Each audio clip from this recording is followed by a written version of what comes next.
Good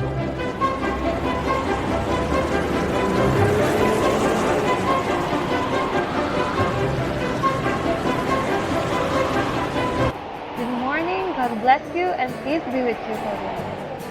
Ngayong araw, pag-uusapan natin kung ano nga ba ang dahilan at epekto ng baha sa tabing ilog at paano tayo makakaiwas at makakaligtas sa panahon ng baha. Pero bago natin talakayin at ipaliwanag ang mga bagay na ito, pumasok muna tayo sa loob at tila napakalakas na ng hangin dito at ang ulan sa ibaba. Una, ano nga ba ang baha? Bakit tayo nagkakaroon nito? Ano yung nagiging epekto nito?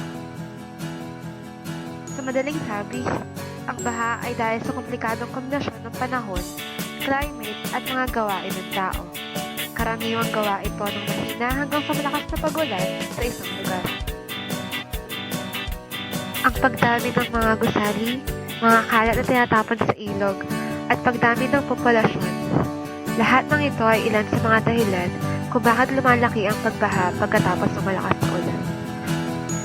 Sa video ito, ipapakita ang ilan sa dahilan ng pagbaha sa tabing ilog kung saan may mga bahay o gusali na nakatayo na nagbibigay epekto sa mga nakatira dito. Sa pagdaragdag, magpapakita din ng isang sitwasyon kung saan ang mga tao hindi laging handa sa kalamitan na nangyari.